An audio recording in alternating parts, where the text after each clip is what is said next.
Welcome to the Touch MBA Admissions Podcast.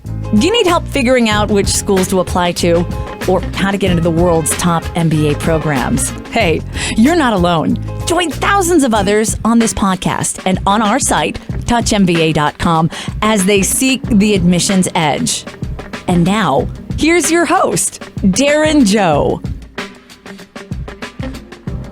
Hey guys, it's Darren here. Welcome to the show. And this week we got a really good one.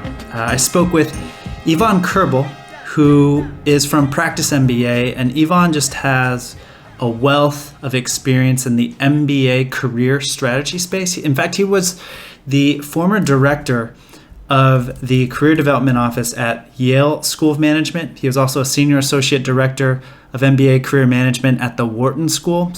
So you're talking about someone who has worked at the top programs in the U.S. and has experience helping international applicants, U.S. applicants, traditional applicants, non-traditional applicants in meeting their career goals post-MBA. So we have a really open discussion about MBA careers, and there's just a level of nuance to Yvonne's answers that I don't think you'll really be able to find anywhere else. So I think you'll get a lot from this episode. This past week, I was fortunate enough to spend in Shanghai, China at the CEIBS Bootcamp. Now, CEIBS is the number one ranked MBA program in mainland China. Basically, the bootcamp is an opportunity for applicants to experience an MBA program, and specifically the CEIBS MBA, for 1 week, just to get a better idea of what the MBA experience is really like. And I was fortunate enough to meet many talented applicants, and one of them had been binge consuming, the Touch MBA podcast. He told me that he listened to 30 episodes in the past couple months, but he never knew that we had a website. So I just want to take 3 minutes to make absolutely clear that we do have a website at touchmba.com, and there's lots of great free resources there that you can really benefit from. And I want to outline those very quickly. So there's 4 main resources. The first is you can get free school selection help. All you need to do is upload your resume, tell us what your school preferences are, what your career goals are, and we'd be happy to give you best fit school recommendations, as well as recommendations on how you can strengthen your profile before you apply. 2, you can share your profile with right now 14 top MBA programs around the world before you apply. This way you get a better idea of which schools might be interested in you, which programs might fit you better before you spend a ton of time and energy on those applications. 3, you can sign up to get event email alerts from us. And what this means is we basically track the top 50 MBA programs as they move around the globe doing their recruiting events. So we send out monthly email alerts to over, I believe, 60 cities and countries. So if you never want to miss an opportunity to meet top-ranked programs and meet admissions officers and students and alumni when they're in your neck of the woods, go check that out. That's at touchmba.com/events.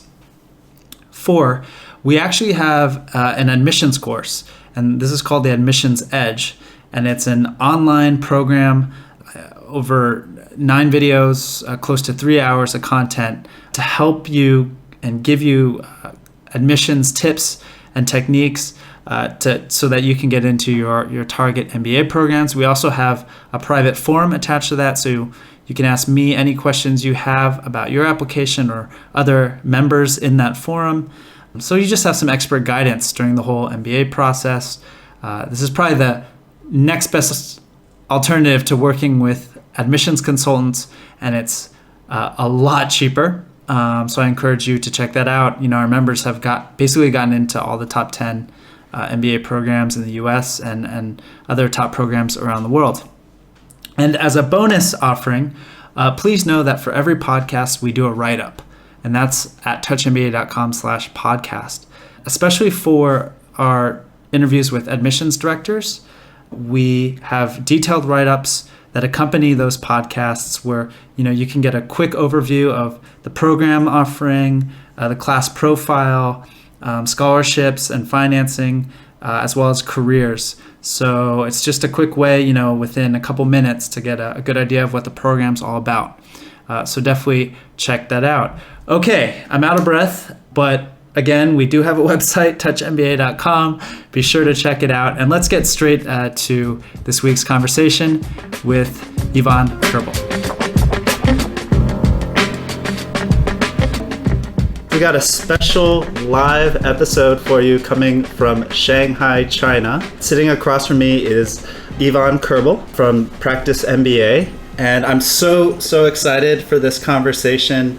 We're really lucky to have Yvonne here. Yvonne, would you mind giving a quick introduction of yourself? Sure, and thank you for having me. The very quick bio from me is I've been managing my own educational consulting business for close to 4 years now. But prior to that, I was in the MBA career services space. I led the career development office at the Yale School of Management, prior to which I was one of the team members at the MBA Career Management Office at the Wharton School, and so I've seen the MBA recruiting game both at a very large, powerhouse school and a very unique boutique school. So those have been altogether about 7 years worth of really in-depth experience on the career services rather than on the admissions side. And prior to that, I was a management consultant. I worked in technology during the first .com boom in Silicon Valley. I worked for General Electric's litigation and legal policy boutique. I helped manage a molecular medicine journal. And so I've hopped in a bunch of, I had sort of in my 20s a career safari that really informed both my experience as an MBA. I was a Wharton MBA grad, class of 2005, but also has really shaped my outlook on helping MBAs manage very diverse career interests, very diverse career backgrounds. And so I've really enjoyed working with students who are either matching, very different academic and professional backgrounds before business school, professional tennis players, military service veterans, lawyers, journalists, doctors, the whole spectrum. But in addition to that, I've also really enjoyed increasingly working with international students coming to the US for business school, including and especially from China, but also Americans going to abroad and exploring the MBA experience in Europe or in Asia. So that's me. That's it, folks. That's it. We're done.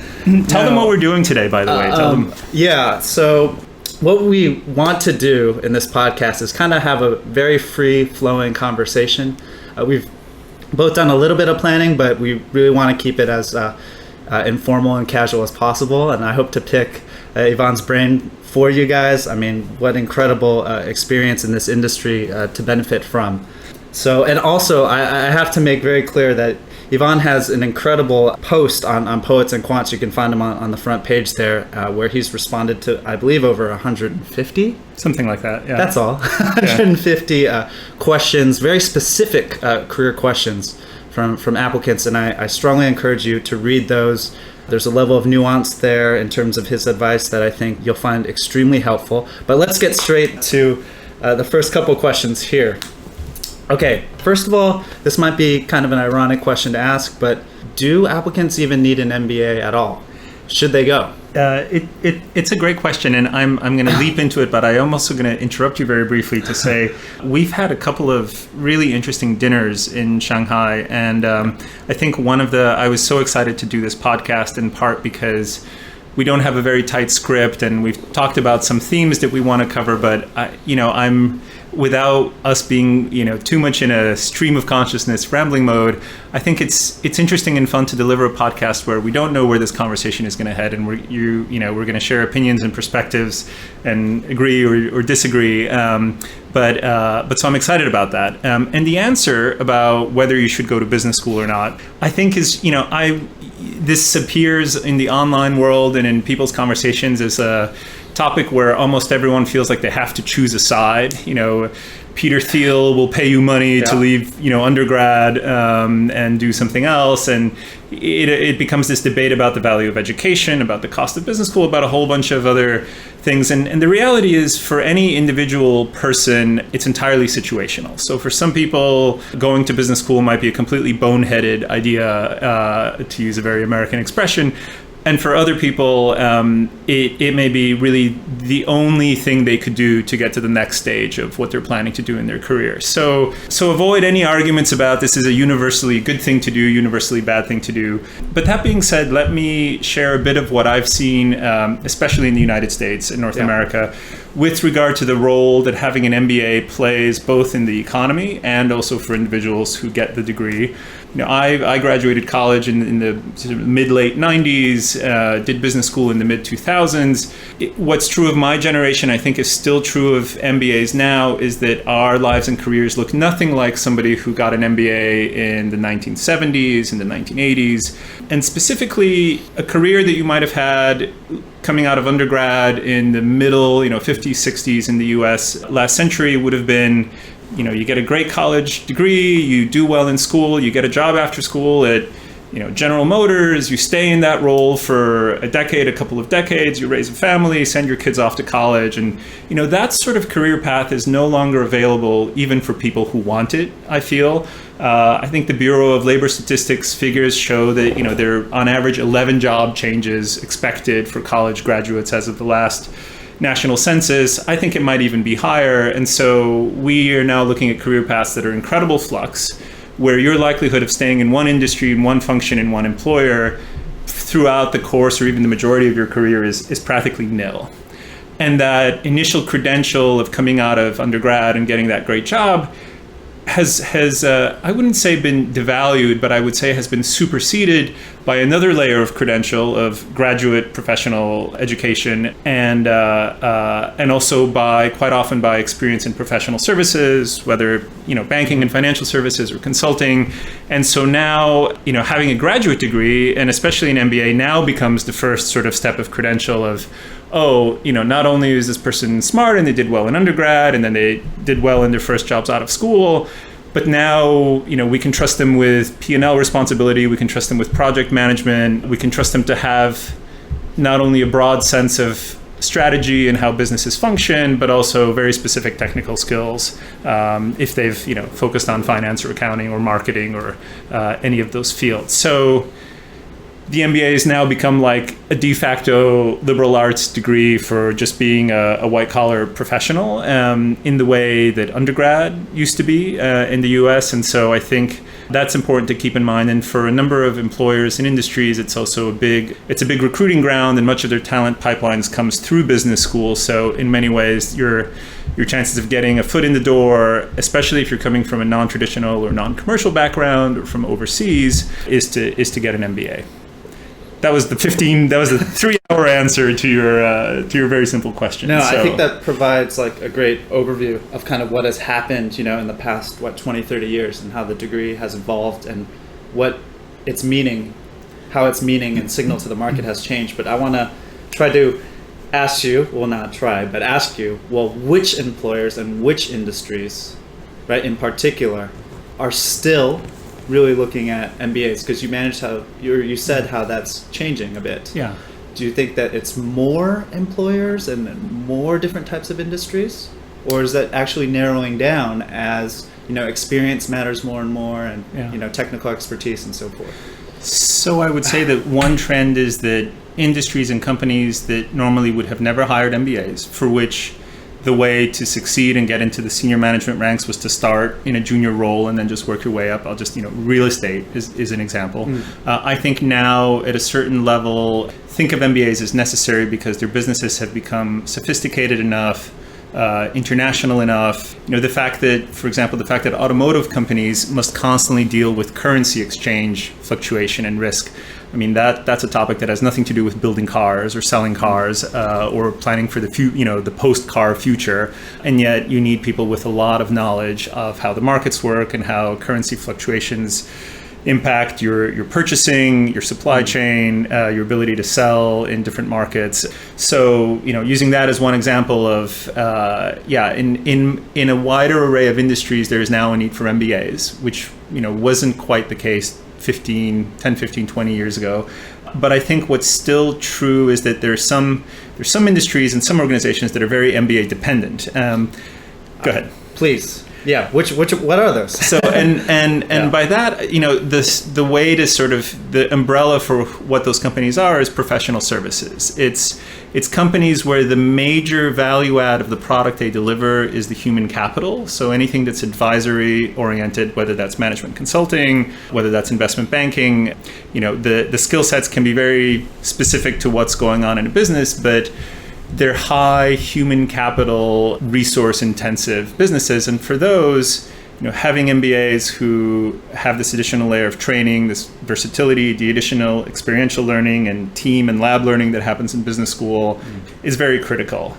But there's also something else important to say about that. Should I go ahead and do it? Please, yeah. Well, so the other important thing to say about that, and this actually touches on should you go to business school or not, and it's something to keep in mind because some people come out of undergrad and they wind up doing consulting or banking straight out of undergrad, and they have that layer of professional development and training on the job that is at a really, I think of it as almost like you can think of professional services as kind of a residency program, whether it's post-undergrad if you majored in business econ or post-MBA. You really get to see a lot of patients, surgeries, and illnesses in a one fairly intensive stint of work, but it's not for many or most people a really sustainable job over the long term. And you eventually go to industry and you sort of align with one vertical and then spend more time in that. But when you think about it from the employer perspective, do you want to hire undergrads? Do you, people coming straight out of university, do you want to hire MBAs? Do you want to hire experienced people, executive MBAs? And one thing that I think many MBAs don't realize is they're sort of you could think that they're sort of in a sweet spot, age and experience wise, for being hired by many of these sort of blue chip global firms. But you could also say, well, they're kind of stuck in the middle between two ends of the experience spectrum, which have very different appeal and attractiveness to employers. And what I would say for many MBAs going into the recruiting process, especially in their first year, second year of school, keep in mind that undergraduates are a lot less expensive to hire.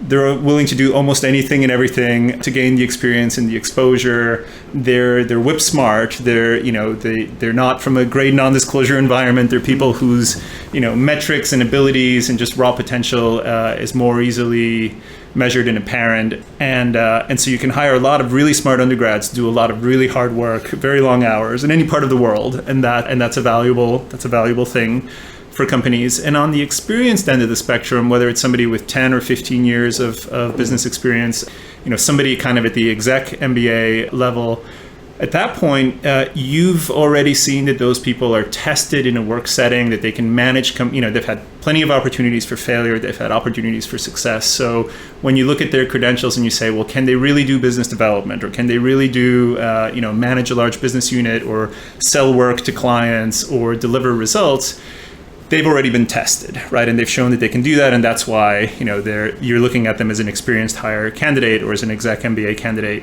MBAs are sort of, the danger is you're a bit in between, in that you're more expensive and not as trainable and bright-eyed and bushy-tailed as an undergraduate hire, but you haven't quite really shown that you've been sort of battle-tested and battle-hardened, and you know a ton about the thing that a company is hiring you to do. And I think one thing I've always told my students is, if you look at the resource intensiveness of companies coming on campus, giving presentations, sending representatives to, do mock interviews, have coffee chats with students, then host them when they come to a particular city and office for interviews.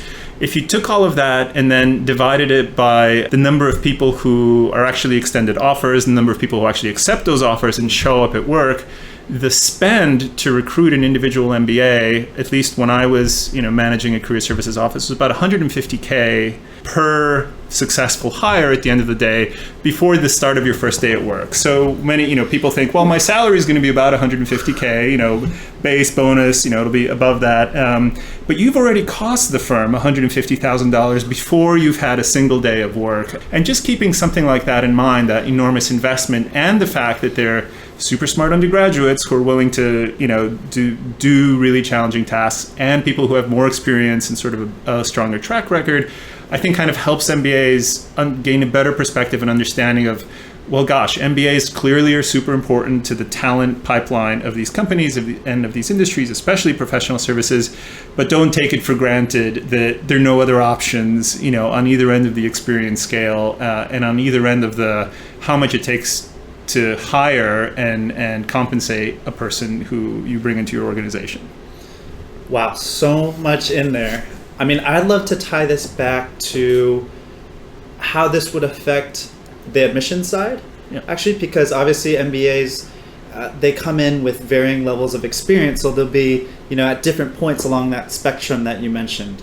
So I'd kind of like to ask from a younger applicant perspective and from a slightly older applicant perspective, how this should affect the way they apply and consider their MBA to help further their career. Obviously, every case is different. Industries are different in terms of the profiles they're looking for. Yeah. But if you would have any kind of general, like common mistakes you might have seen or misconceptions, I would love to hear them for younger and older. Yeah. So I think I'll address the admissions perspective, the admissions officer perspective from what I understand of it. But I think from the student, what you asked about, are there pitfalls and are there, am I too young to apply? Yeah. Should I wait a year or two? Or have I just missed, just missed the window? Yeah.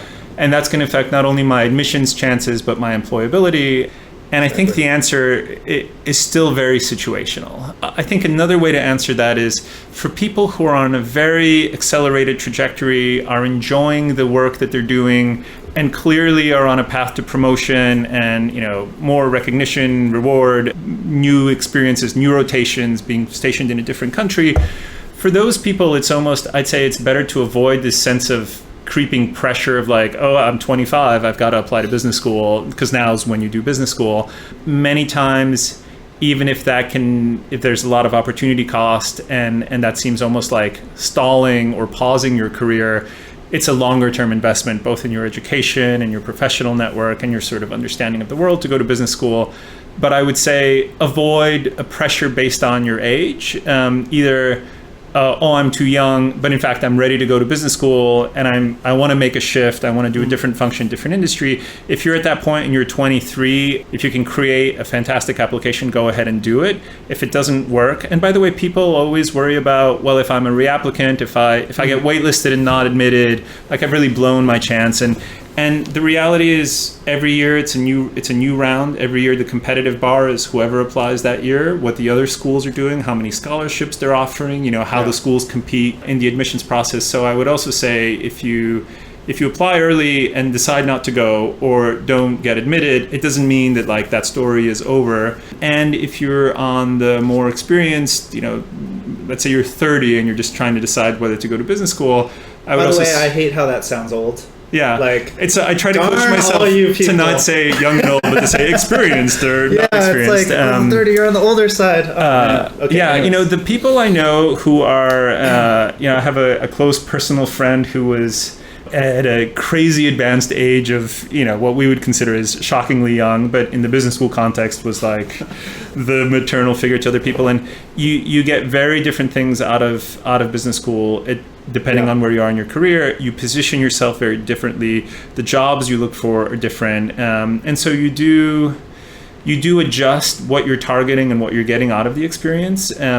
It's funny, most American undergraduates have gone to liberal arts universities. They've also been in an environment before that involved staying up late and drinking and like carousing and like, for many international students, especially ones who aligned early with a technical field and have just been working and studying really hard and have been essentially professionals since their late teens, never having had that experience means that you kind of go a little bit crazy in graduate school, in business school. And it's funny, and it's funny to see and watch that. But again, what you're getting out of that experience, the social life, the fun, some of the celebration and partying, that's more valuable to somebody who might not have had all of that time in, a kind of stereotypical American undergrad experience. I think, business school is rich and diverse enough that you can gain the utility you need out of it despite the age. And I'd say The real risky side is more of, you're coming straight out of undergrad and you've never worked before. And will you really get as much value out of business school? Will you be able to contribute as much to the classroom? And the other end of the spectrum is you've worked for 15 years, 17 years. At that point, you're an exec MBA candidate. And you don't want to be, in a context where everyone's like, let's party, woo, because your life has maybe or maybe not progressed beyond that point. So yeah, I hope that answered your question. Yeah, no, I mean, just to help one listener, Jeff, he actually asked me this question. I said you should ask Yvonne this question, which is, he has 7 to 8 years of work experience, and he's right on that border between MBA and EMBA. Yeah. And I think this is a very common problem for the older applicants. It's kind of like, do I want to be an older, more experienced member of this MBA cohort, or try to learn more from more experienced candidates in the MBA setting? Do you have any advice there? I would, especially if you're not being sponsored, if you're not going to stay in the company, in the industry, if you're sort of shaking it up more in terms of what you're going to do after school, I think maybe there's a greater a full-time MBA program may be a better way to really explore a wider field and enjoy what's more often than not a really more robust on-campus recruiting process, where there's sort of more market-making power of the school in terms of bringing recruiters, alumni together with students. The most robust recruiting ecosystem is within that full-time MBA program setting. Yep. If you're that 7-8 years person experience and you think your company might cover half of tuition, or really help sponsor you with whatever agreement about number of years you have to return to that employer, how you pay back the employer if you decide to not return, if you're gonna stay on the track, I recommend that people do work very hard at getting somebody to sponsor them for business school. It's a decreasing, it changes by geographic market and by company, but if you take on a lot of student loan debt, it limits the range of opportunities that you can pursue, and that puts a big pressure on your time in business school to perform in a very specific setting that may not be aligned with what you want to do. So I guess, if you're going to stay in the organization, the track, the field, and you're that experienced, an executive MBA, you'll be with other, you'll know what to focus on, you're returning. If you want to totally shake up your life, do something very different, maybe lean more towards the full-time MBA and the slightly, younger cohort of people. But I would almost think of it as what's happening in the person's particular career path. Great. Well, thank you. Yeah, and I'm sure Jeff will thank you for that. We'll see if Jeff is we'll see. That makes no sense to me. I think, because we have so many international listeners who maybe have never, they really want to go to a top U.S. business school, but maybe they don't have that work experience in the U.S. And of course, visas have become harder to come by in the U.S., even if you go to top programs. So, and you said you work with increasingly international students, people with different backgrounds. I'd love to hear your thoughts here, especially having worked at these outstanding institutions, Wharton, Yale. Yeah. What do international students really need to be cognizant of when they're considering, these MBAs and trying to work in the U.S. after? It's a very broad question, but I hope you can paint some broad strokes for us. So I think one worry that international students don't need to feel as much as they do feel is the need to work for a name brand business. So that, I'll never get into a top school in the US unless I recognizably work for Western multinational. That being said, if you can get those jobs, they quite often have the substance of what you're looking for in your pre-MBA work experience. But what the schools value, and if their admissions office is sophisticated enough, they should understand, what your undergraduate education is like. They should understand the companies and the industries you come from, so they shouldn't be totally unaware of anything but the sort of the Western multinational players, including in Asia. But I think what's important and what's both practically valuable to you in business school, but also valuable in terms of your applicant profile is, have you had experience that involves cross-border commercial activity? Have you worked in an environment where it's, people from your country, but also nationals from other countries? How much responsibility have you taken on, and have you really excelled and have you shown yourself to be an exceptional person in a specific function relative to all the people your age, your level of experience doing that work? So that notion of combining diversity of people you've worked with and sort of management environments, the diversity of the management environments you've encountered, has your work also been one that has let you see what the market in Malaysia for toothpaste is like versus the market in Japan for toothpaste? So those sorts of cross-border experiences, both in terms of colleagues and the org chart, but also in terms of the work and the business. And then have you really stood out in terms of your ability to perform? So anytime when students can say, oh, I was nominated as the best analyst in my firm, those sorts, those are the akin to making the honor roll or the dean's list so I think exceptional achievement in whatever you're doing, but also this sense of, oh, you've had a chance to stand on the other side of a topic and look at it from another direction, or experience it in another country, or with colleagues who are from different countries. I'll also say that people who've had work or educational experiences in the US or Europe, that's also incredibly valuable. So if you're listening to this podcast and you're 11, think about whether going to school in Germany or the UK. I know this is all might actually be easier for students than it is for for working professionals. But anytime when you've been out of your environment and assuming that you've been able to excel in that new environment, that's incredibly useful, and that's as if not more important than you've worked for Deloitte, you've worked with for another big global brand, though that's certainly Deloitte is the kind of place where you can get that kind of experience, for example. Yeah. And I think that's an admissions hint too, is making sure that's very plain to see in your application, that you've had these international experiences, that you've performed well outside your environment. I think those are great tips. I've heard from some of the people on the podcast, some admissions directors, that marketing jobs, for example, for international students are sometimes harder to come by. In your experience, has that been true? Maybe because of language, So a very important area of research and due diligence for any new MBA is, does the industry I'm interested in hire international students in the country where I'm going to business school? And there's a disparity there across industries. So in the US, those admissions directors are correct. If you're interested in CPG, retail, marketing-oriented jobs, there's still by and large industries that don't have...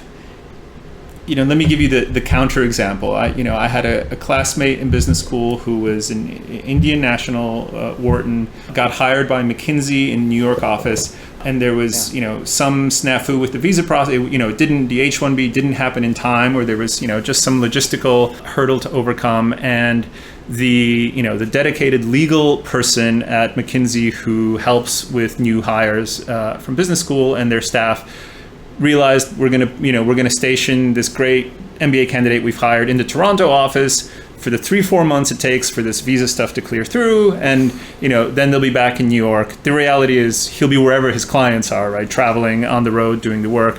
But that sort of flexibility, that user friendliness, the legal expertise, the guidance, and the sort of the shield that your organization gives you is different across industries. And in something like management consulting, where the diversity of your consulting teams is paramount in order to come up with innovative strategic answers to your clients' questions, you've got people who are willing to battle for you to make things work out so that you don't get hung up by, some form didn't get filled out in time. And for industries that have not had that history and legacy in the US, you feel like you are, you're your own advocate and must figure out and navigate a system, and, small errors can mean you can't start your job. By the way, I've seen, for all of those rules of, you can't get hired to do, product branding in the US if you're not an American, I've seen exceptions to the rule. I've seen people who've, what I always say is it's the job of every MBA to do the impossible and to prove everybody wrong. I mean, that's why business schools, accept incredibly, talented, persevering, achievement-oriented people, and everyone will find a way to make the impossible possible. But it is a steep uphill battle. It's much more subject to variance and risk than other career paths. And so I think for most international students, the game is still professional services, whether that's consulting or banking, because it's the easiest it's the easiest and least painful process to achieve what you're achieving. And then let's say your interest is consumer why not get a job in, based out of Chicago, focused on consulting to those types of companies and industries, and then make the transition a few years later. Even if it's financial services, let's say you're into digital media, but, getting a job in that in Southern California out of business school straight up might be quite hard. But maybe you could do finance and deal making and, work for a bank that has a technology, media, telecoms unit. And so sometimes those dreams don't have to be abandoned, they're just deferred. But it does make a lot of sense for candidates to both, get the scoop from the admissions office, get the scoop from career services, current students, alumni about what are the hurdles that need to be overcome to get a job in an industry, and to be very aware if you're going to try to climb a very steep slope of what the odds are before you show up and try to do it. Yeah. So dig underneath all that promotional material. Yeah, and try to get a true lay of the land. You talked about making the impossible possible. Yeah. And I know that you have a pre-MBA boot camp yourself. Yep. That helps like international students or people with different professional backgrounds get the absolute most out of their 2 years or 1 year. Yeah. My question to you is, what do you say about career switching? Yeah. Right? Because I think I'd say the majority of people who get MBAs want to switch careers and make a pretty big switch in general. But as you said, there's all these competing forces. Can someone really make a 3D switch, so to speak, of geography, industry, function? I'd love to hear your perspective in terms of if you've seen that trend change at all, in terms of should they only go after two-dimensional switch? Yeah.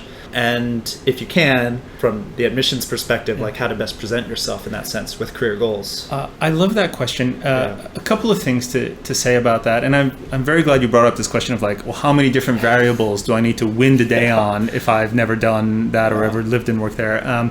From the admissions perspective, it's not even an inside joke or a joke, but there is such a lack of correlation between stated career goals in the application process and then what people suddenly freak out and decide they need to focus on or want to focus on in the first 2 weeks of school, the first 2 months of school, that it's almost, if you look at a profile of an incoming MBA class and what they said they wanted to do on their application, that's absolutely no bearing on what that population of 150 to 800 students are actually going to do in their first year of business school. And I want to return to that point. But this notion of, do you say, okay, I'm going to work in an industry I've never worked before, have no experience in, don't have the educational background for, so I have to make sure that I do incredibly well in my classes to actually have the skills to do well on the job. I'm going to do it in a country, where the language I've studied it in school and I'm pretty good, but I certainly won't be confused for local, and that makes a big difference in client services, especially. It's a good thing to keep in mind, which is how many of the variables are something that's a big challenge, and can you hold one of the variables steady? Let me give you an anecdote, a really interesting tip. Quite often, students coming to the U.S., the goal is to have a job in the U.S. That's one of the variables, right? Absolutely, that you're trying to win for. Yeah. Quite often, the companies look at you as a candidate and they say, well, you've got the skills necessary to do the job. I'm using a consulting example again, but your client readiness is not quite there to convince, ornery American business leaders in the Midwest that they should, do X with their business. So in this one example, Brazilian from Sao Paulo in business school in the U.S., looking for opportunities in New York City in finance, gets an offer, gets the offer he wants, so succeeds on the industry, succeeds on the company, amazing offer, but the employer's perspective is, but you'd be really valuable to us in Sao Paulo, not in New York City. So what do you do at that point? Do you end the conversation and say, I didn't make all three of my variables, so I'm going to give up and do some, maybe go down to the next best offer that might be in New York? How do you manage that? And I think if you're savvy enough and if you work with the right career services people, and if you have your own independent coaching, you can do something like what he did, which is he negotiated in his offer He would return to Sao Paulo immediately after business school. And at the first major round of promotion, if he was doing well, he'd have a guaranteed rotation back into New York City to do more of that work, but be back in the US. So, so the conceit is that he have to be doing well at the job and a high performer, and the company wants to keep him and promote him. But their obligation to him then is guaranteed rotation back into the New York City office. And the way that ultimately worked out is that he got a chance to start at this great firm doing what he wanted to do in a marketplace where it was also easier for him to succeed, even though it didn't meet his goal coming out of business school. But he managed to structure it in such a way that he was then back in the US, 3 years later, and had that longer stint in the US, and then had that ability, to also be a little bit more senior and a little bit of a tested, known quantity, and got the American experience that he thought was vital for his long-term career. So negotiating something like that, again, is a workaround, is a hack, is a clever thing to do. And I think if you sort of dig and knock and delve into what your options are, you can try and make as many of your variables come together as possible, even if you don't achieve everything you want to achieve straight off the bat. So sequencing, getting things in the right order, deciding whether it's the company that matters more or the city, all very dynamic and important aspects to the game. I did want to return really quickly, and I was jogging my memory, that notion of the disconnect between the admissions process and what you actually do when you get to campus. Yeah. And so for, universally, students who get in, congratulations, you got into Kellogg, we'll teach you everything you need to know. You finish off your work assignments, you spend some time visiting friends and family, you go to Croatia, you get some R&R, you show up at business school. The students I work with don't do that at all. The minute they're admitted to business school and the minute they decide which one they're going to attend, business school has, for all intents and purposes, started. So that doesn't mean they don't take time off and relax and recharge their batteries, which is totally essential. I don't recommend working up until the week before your orientation and taking a red eye to the US and then starting business school, because that's very hard on one.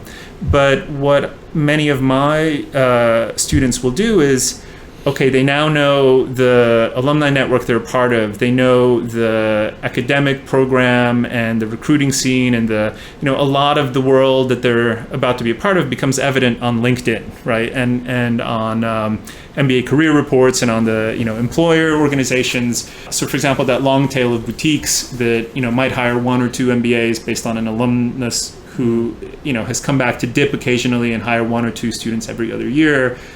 Those industries that have not traditionally hired MBAs but are now hiring MBAs, as well as the big, behemoth professional services firms that hire MBAs, my students, begin to network with them. They begin to find people who have, they're from a similar country, they went to similar undergrad, they made the similar career jumps, from medicine into business, from military into business, and they start having coffee chats in their city. By the way, if you're recruiting for work back home and you're from Singapore and coming to the US for business school, go meet all the alum of your school that you're very interested in connecting with while you're in Singapore, because it's super painful to do that if you're already in school in the US. And so they do that on the, having conversations with alumni, with employers, with this school captains who've overseen the recruiting process from a frontline alum worker at that firm. They're also starting to think about, well, okay, I know the MBA core courses I'm going to take, and maybe I don't have a choice of which professor and which section I'll be in, but I can figure out which electives seem really interesting to me and which professors I might want to be the teaching assistant of or do an independent study of. And then that networking process begins. And so without going through all the examples of how to activate those friendships and those connections, for many MBAs, that's like a brand new concept and like a totally unheard of idea. And, would they even answer somebody who's emailing them, 5 months before the start of business school? And what I say to that is it's such a nice thing to get a message from somebody where they don't have an immediate need. There's no looming deadline, applications or interviews. They're clearly connecting with you with a very long-term vision of being your peer, your colleague, potentially being part of your organization, but just being in the industry, being somebody who is, you become friends with. Those sorts of connections, if you establish them early on and say, if I have a chance to meet you during the recruiting process, it would be great, but I'd appreciate some of your advice and guidance. And it's almost never tell me what my chances are of, getting a job in X. So it's not ask people to do the mental, burn calories and do the legwork of figuring things out for you, but just ask them about their lives, about their choices, about their decisions, about how they like their work. Ask people who've just left the firm that you're interested in about what their work experience was like, and they may give you a much more clarity and less of a, well-varnished answer on that. And so business school has been up and running for 5-6 months for those people. And then they get on campus, and it doesn't mean they've decided their lives and they can't change their minds and they're not exploring anymore. But it does mean they're much more readily able to execute on a strategy and have much more confidence that they haven't left some stone unturned or something is missing than somebody who's like, oh wow, like I'm going to a bunch of industry information sessions and that can be risky because so many of your classmates are not at business school to discover themselves. They're there to execute on a plan.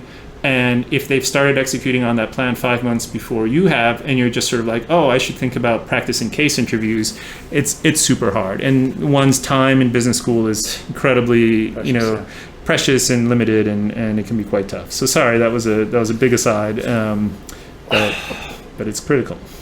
It's an interesting juxtaposition, right, that you posed, because you're saying, yes, many MBAs end up doing something way different than they proposed, yet you need to come into the experience with at least a plan.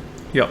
So you can start reaching out to these alumni and different people that are involved in your school to get a better idea of what that's really like. And I mean, I'm imagining through this process, they end up where they are. But yeah, it just sounds like to me it's an interesting kind of. Well, what you're trying to do is you're not Right. you're not foregoing learning that can only happen in trying to hustle some decision making process or make something fit before you're in a context where you can truly make it fit. What you're trying to do is smooth out the learning curve. And to give you one example, there's a student I'm working with at the moment who's starting at MIT Sloan this fall. She's really considering a really wide range of career options. I mean, a really wide, worryingly large range of career options. And so we've been talking about, well, is consulting actually the right step because of this? You will get to experience so many different industries and types of clients. Maybe that will help you focus it. But then are you really willing to put a stake in the ground and compete for consulting and be part of that madness? And one thing that she's doing and that I've encouraged her to do is, start reading about the case practice, start, doing some market sizing, break-even analysis. And if the process of beginning to do the training that you need to do to be successful in interviews shows you either A, wow, you love this stuff, this is really cool, like give me more cases, like I want to digest and process more of this and it's turning out to be really fun, well, that gives you a strong signal. And if on the other hand, you're sort of experiencing this is kind of a slog and I'm having a hard time opening the book and cracking this stuff or calling, former consultants and Sloanies and seeing what their experiences were like, well, that gives you a really strong signal. And to be able to get that under your belt in July rather than September or October in business school really helps you, allocate your resources and precious time a lot better in business school. So it's not trying to hustle something that you can't actually answer for in the pre-MBA context, but it's rather trying to catch up with people whose parents might be CEOs, managing directors, partners at consulting firms, who might have been undergrad, marketing majors or finance majors at Wharton, and for whom all this knowledge is secondhand and they processed it 5-7 years ago, and you've got 3 months to kind of get to a parity in terms of your awareness and expectations. And so that's really what we're trying to do. Yeah, and I'm seeing it here during this CEVS bootcamp that the MBA is such a social experience, and I don't care how strong of a picture you have, you're going to be swayed to some effect by what all your classmates are doing, what's the exciting industry, everyone's going to this presentation, I better go. So it's so great to do all this work beforehand to catch up, as you said, and have a better kind of picture in your mind what fits you. And I think we've also heard from your responses that, like you said, it's not just about getting in the MBA. There's this whole career process, and I think it's a great valuable service you provide, for people who need that extra advice or help in terms of finding that next career. during their MBA, right? Someone Yeah. to guide them through that process. And if getting into business school was hard, guess what? Everyone you're now competing with also got into that same business school. Not only that, don't say that. everyone you're now competing with also got into these other amazing business schools. So the order of difficulty, I mean, after having done this amazing global, sort of competition for who gets in, guess what? And the most selective, business schools are mid-single to high single digits rates of acceptance, and some of the jobs that MBAs go for, the rates of acceptance are 2%, 1%, 3%, that sort of stuff. So it's you got to be on your game. That's for sure. I mean, gosh, I have so many questions. We've been going already for about 45 minutes, but I have a couple more questions. Let's do it. I'd love to hear your perspective, having worked for a very large business school in the career services department versus a more boutique-sized business school, because I think maybe you could shed some insight if there are differences in terms of how career services can serve a student body when you're going to, say, Wharton with close to 1,000 students, or like a Yale with a much smaller population. Like, how does that play out in terms of the support or the opportunities that students can get? Yeah, and I'll address it both from the managing career services and also how to navigate it as a student. From the perspective of managing that sort of talent equation of all of the allocating that needs to happen between 150, 200 MBAs who come into a class and must all find summer internships versus 800, 850 plus who do that, is on the first hand, there is kind of a greater ability to tailor and individualize and sort of have both the advising bandwidth and the ability to sort of track a student's progress on something that might be a very individualized, job search. I want to work for a university endowment investment team. It's a very specific career question that a student might have, and that's answerable with kind of a greater level of personal attention at a boutique school.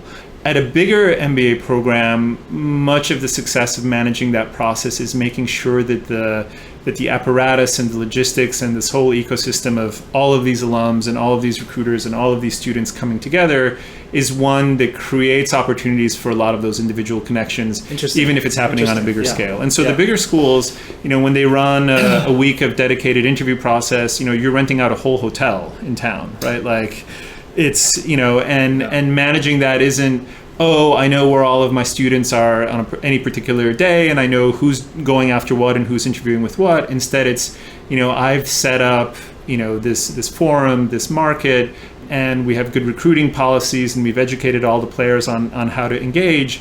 And let's leave it up to them to sort of get on the field and interact and get things done. And from the student perspective, interesting, actually. I think at the big schools you do enjoy this amazing market making power, and the fact that you're going to meet 50 people from a specific employer and then find the one you're really interested to connect with, who might be your sponsor and your champion. And at the boutique, at the smaller school, there is this sense of, people are attuned to your individual path and what I'd say at the bigger school is you find where your niche is, and because I went to Wharton doesn't mean I have 800 equally good friends as classmates, right? You still wind up with half a dozen to a dozen people who know you really well. That's true at a school the size of Yale SOM. It's true at a school the size of Wharton. So I think the human connections are still sort of at the same scale, but I think what you experience in terms of what's the market making function of the school just feels different if you're at a smaller or a bigger school. I hope that's helpful. I mean, absolutely. No, it's really interesting to hear, the background. But does that mean, for example, for these service, highly human capital intensive industries, that it's harder to get a seat in front of some of these bigger firms that, from their perspective, they can go to one school and pick up, 20 people versus going to another school and picking up 2. Obviously, the investment that you said they make per student is so large. So is that a disadvantage for the smaller schools? Or I'd say it isn't, and it's because the rough proportionality is the same, right? 2 hires from a small business school might be the same percentage of the class as 20 hires from a really big business school. And so, are you going to get lost in the mix if you're at a big school? Well, you do have to work harder to stand out, but they're going to hire 2 dozen, 3 dozen people. Maybe given what you want to do in your career track, it's easier to stand out and you're more distinct at a smaller business school, but you're going to have to be only 1 or 2 or 3 people who are going to get a job offer. And the schools, what I would also say is, the companies, they have a sense of how the schools differ and how the educational experience differs enough in terms of what that means for the type of MBA you're hiring and what that MBA's skill set and kind of culture and knowledge and attitude might be like. But do they have rankings of business schools? Well, so right? but what that doesn't mean is they say, we really like Duke Fuqua people, but Michigan Ross people we don't like, right? Like, or vice versa, right? Yeah. It's at every school, we don't know in any given year who the really compelling candidates might be. That bubble might grow or shrink at a particular school, even if we're sort of keeping rough proportionality. You might find that at a specific school for our industry, for the type of work we do, like, there's been a really great pipeline. The professional club is really strong at that school. The faculty is really engaged. The education is really relevant. But for that, top group of 10, 15, 20, 30 schools, all of the major employers are in play, and that drop off of, will I not get a shot at this, company if I'm going to school X? That drop off really doesn't happen until you get much beyond that group of top schools. And so, in my neighborhood in Seattle, Washington, UW Foster has been doing just incredibly great business, quote unquote, whether or not they're considered a target school and campus by employers. They've been producing great graduates, and they're in an economy where there's a lot of growth. And so, gosh, I have so many questions, but I can. Okay, I gotta pick which ones. Limit yourself. We can do this again. We can do this again in some other city. We could do like part 2. Cartagena next time. Part 2, but okay. Let me take a broader question, because I was gonna ask you about geography, but I'd like to talk about 2 industries that I think are becoming more and more popular with MBAs, and I'd love to hear your thoughts on these: tech and entrepreneurship. Yep. Wow. Maybe we could start with entrepreneurship. What have you seen from applicants who have an entrepreneurship focus that are getting MBAs, that have made the decision to get the MBAs, and I'm curious to hear, like, from your, you've seen so many data points, like, do they end up really pursuing, like, starting companies? Have you seen, like, a growing trend of MBAs starting companies, or do you see them kind of, like, falling back into the, oh man, I got to pay my debt? Yeah. Let me get that good job first. I don't know if you have any thoughts or opinions here. Yeah, this is actually an area where I do have a little bit more of a, let me steer you in this direction. And, Great. The pattern has been such that here are the risks and here are the trade-offs. And what I'd say with entrepreneurship, and despite, all of the hype and the innovation centers and the entrepreneurship labs and programs, I think given, the fulcrum point of a very expensive management education in one's career, there is so much, market power that comes from being an MBA candidate for the types of companies where your chance to get a job in that field really is that time period at business school, that there's a relatively bigger payoff to considering those career paths, both in terms of paying off student loans, in terms of sort of the quote unquote career insurance of having worked at a very a brand name business where people understand and respect the intensity and the challenges that you've met in the workplace. And for the students I've come in with an entrepreneurial bent and interest, I think really what I try to look at and assess is, has this student learned as much as they, could possibly need to know to be able to do something as difficult as manage all of the things you have to manage in starting a business?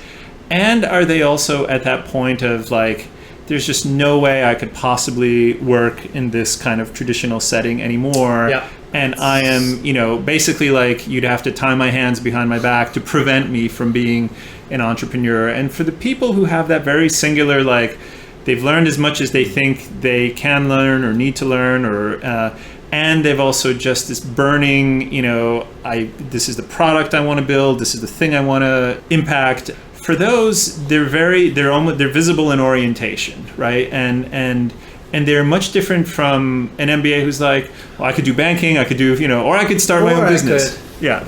And so I think for all of those who are like more of entrepreneurship dabblers, for lack of a better word, and I don't mean that in a pejorative sense, the really best thing to do is still to leverage all of the power of business school, maybe get a little bit more experience under your belt, learn more, know more. You ideally want to start a business where you immediately have clients, right? You immediately have cash flow. You're clearly you have a lot of domain expertise in that industry. You don't want to be like, I know nothing about, video game making, but I'm going to start a business in video game making, but I've never worked for a gaming company. I've never worked in tech. I took a class in this. And that, there is a disproportionate number of those people who are then trying to find quote unquote regular jobs 2 or 3 years out of business school. And so I think, again, to be a little bit more directive and guiding on this, the better play is to do something that's a bit more traditional, that absorbs the MBA skill set, leverages it, adds to it, and then 5-7 years out of business school, maybe 3 to 5 years out of business school, hammer away at that business idea if it's still been, the thing that's really, on your mind all the time. And it's interesting what that means from a career services perspective is that entrepreneurship advisory services should really be available about 3 to 5 to 7 years after your students have left business school, in addition to, or maybe perhaps even more so than while they're at business school. So that's entrepreneurship. My advice is to be really careful about a career move and a career path that is harder, that requires more initiative, flexibility, brain power, and that is something where most people have a few rounds of failure under their belt before they get remotely close to succeeding. It's hard to do that if you've taken out $150,000 in student loans. Exactly. If you're independently wealthy, you want to start a winery, go to it. Right. No, I love and appreciate that advice. I think the kind of pictures that you painted are very useful and will help me too in advising candidates. I just last one, I promise, and then maybe we could do a round 2 sometime else. But if you could just close this great conversation on just any big last advice, maybe that you encourage more applicants to think about, maybe kind of pet peeves you might have, or just something that you think needs to really come across stronger when MBAs are thinking about careers. I do have that advice, and I hope your listeners have made it to this point in the podcast, because this is probably the most important thing we're gonna cut. I mean, all the rest is sort of situational, tactical, strategic. If people envision business school as like, I got into HBS, like I've got the golden ticket to ride, I'm now going to cash in on the fact that I'm in this special group of people in the economy, it's the wrong way to think about business school. And I have to say, I've derived this from a professor of mine at Wharton who's been very influential in my life. And I asked him at one point, what's the most telling singular factor in an MBA's time and effort and ambition during business school in terms of how they then do immediately coming out of school, but also do they become those amazing people we read about, in Fortune and Business Week, years later? And he said the key fundamental driver is, does the student expect life after business school to be easy and for them to like cash in on this amazing brand and degree, or do they expect it to be like incredibly like tough and hard and involving a lot of dues paying and a period of at least 5, if not 10 years of like super hard, like not, you may not be working exactly what you want to be working on. You may be traveling more than you want to be traveling. You may be in a city or part of the world that isn't necessarily where you want to settle down and have a family and raise kids. And so I think for him, this notion of the MBAs who did best realized that it wasn't going to be like, somebody just gives you champagne and like, you just sort of party every day and make awesome money and like life is easy. The ones who sort of see it as like an initial significant investment in the following 5, 7, 10 years of sometimes brutal, intense work and investment, those people pop out of that experience in their, mid to late 30s, early 40s. And at that point, they're the ones who get invited to serve as executive directors of, other organizations, who become partners, managing directors, who, so I think the sort of the meta overarching advice, and we'll have to talk about tech another time, tech jobs another time, is that, don't think of business school as like, you'll then be able to just like reap the rewards of business school. Instead, business school will give you an entree into something that might be less fun, tougher, more challenging than anything you've experienced in your 20s. But if you do really well at that next stage, then you really can get to a stage in your career where you begin to call the shots, where you say, I want a flexible work schedule, or I only want to work in this type of industry with these type of clients. And by that point, you will have enough experience and you'll be valuable enough to charge a rent on your specialized labor that you will be able to say, I want to work in Bermuda shorts, 3 days a week, 2 days a week, whatever it might be. So that's really the best advice, is to not think of it as like, all these hurdles that you have to get through to get into business school, to then get a great job out of business school.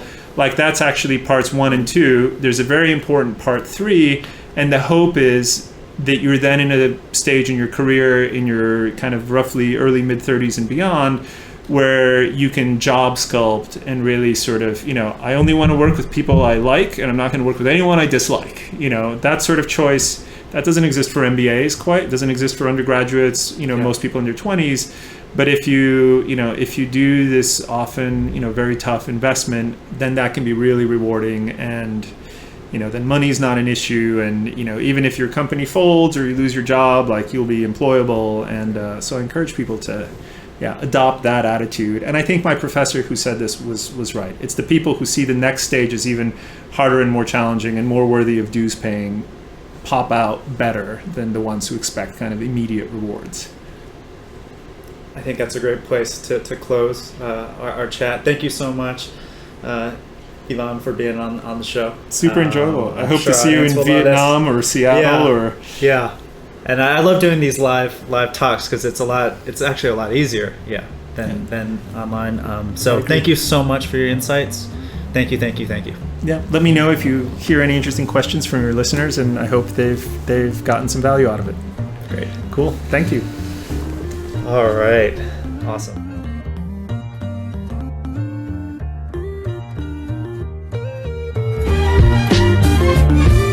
Thanks for listening to the Touch MBA podcast. Don't be shy. We have a mailing list. Go to touchmba.com and get yourself signed up. And we'll keep you posted with the best tips and insider interviews on how to get into your #1 school. You can also find us on Twitter and Facebook at Touch MBA. See you soon.